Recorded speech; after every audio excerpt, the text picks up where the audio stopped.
ये क्वेरी देखिए, यही डेटा आपको एक ही कॉलम में दिखाना हो कुछ ऐसा। सीधा सवाल, एक कॉलम में तीनों नाम कैसे आएँगे? लेकिन आपको ये ध्यान रखना है कि कुछ लोगों के मिडल नेम नल हैं, किसी का लास्ट नेम भी नल है। अगर सही फंक्शन अगर आप यूज़ नहीं करेंगे, तो पूरा नाम गायब हो जाएगा। तो इन सब से कैसे बचा जाएगा, आज हम यही सीखेंगे। इस वीडियो में हम concat, concat with separator, null trap ये सब कवर करने वाले हैं। तो बहुत ध्यान से देखिएगा और थॉरली समझिएगा और सीखने समझने के बाद आप इसको प्रैक्टिकली यूज़ ज़रूर करिएगा। मैं डेटा डिस्क्रिप्शन में डाल दूँगा। आज हम इस टेबल के साथ काम करेंगे। यहाँ पर 3 तरीके के केस हैं। पहला केस है जहाँ पर तीनों नाम हैं यानी फर्स्ट नेम, मिडल नेम और लास्ट नेम है। दूसरा केस वो है जहाँ पर मिडल नेम जो है वो मिसिंग है और तीसरा केस वो है जहाँ पे लास्ट नेम मिसिंग है। मैंने आपको लास्ट वीडियो में भी बताया था कि जब भी आपको रियल वर्ल्ड में डेटा मिलता है तो ये ज़रूरी नहीं है कि वो बिल्कुल क्लीन हो, ठीक है? तो इसलिए सिर्फ़ कॉनकैट जान लेना काफ़ी नहीं है, आपको कॉनकैट विद सेपरेटर जानना भी ज़रूरी है। अब सबसे पहले ये समझ लेते हैं कि कॉनकैट करता क्या है? तो कॉनकैट यहाँ पर जैसे आप देख रहे हैं फर्स्ट नेम, मिडल नेम और लास्ट नेम है। तो इन तीनों को जोड़ के एक साथ लाने का काम करता है। इसको एक बार करके देखते हैं। सेलेक्ट कॉनकैट फर्स्ट नेम, सो बीच में आपको एक स्पेस देना पड़ेगा, ठीक है? कुछ इस तरीके से। इसके बाद मिडल नेम, फिर स्पेस और फिर उसके बाद last name, space as full name from, table का नेम है कस्टमर्स।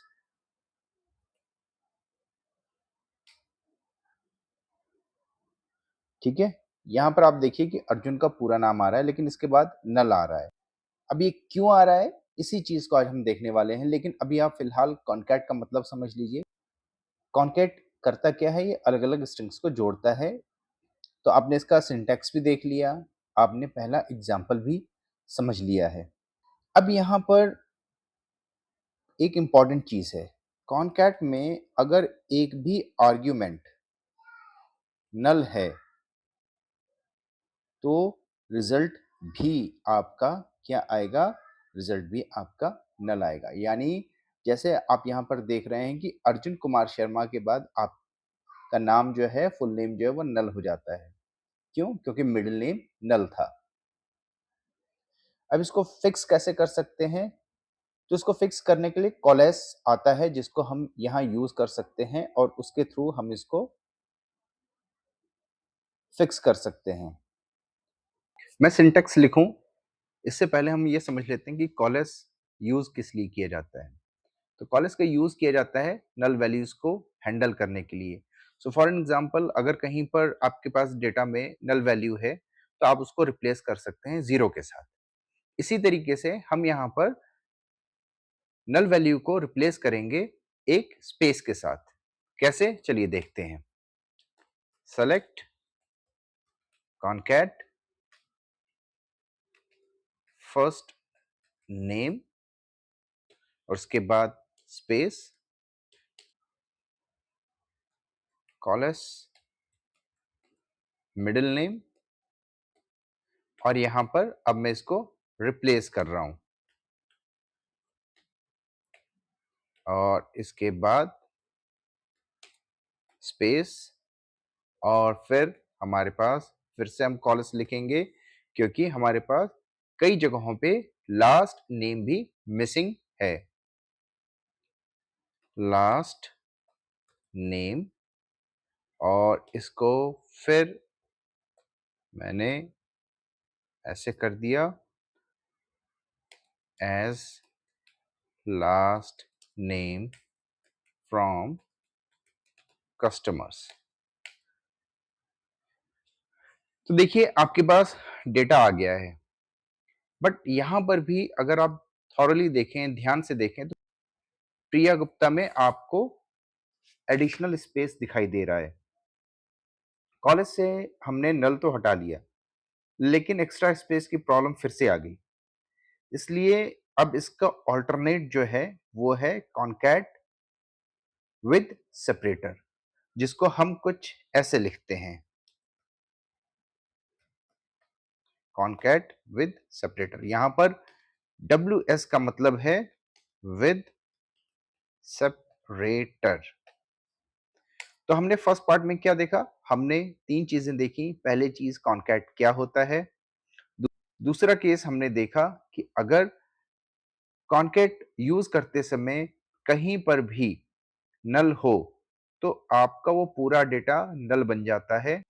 तीसरा हमने ये देखा कि एक साइलेंट बग है और इसको हम कैसे फिक्स कर सकते हैं कॉलेज के साथ, बट कॉलेज के साथ एक्स्ट्रा स्पेस की प्रॉब्लम फिर भी आती है और इसको हैंडल करने के लिए हम यूज करते हैं concat with separator.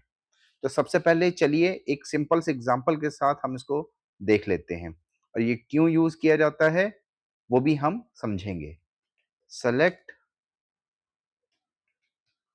Concat WS या विद सेपरेटर,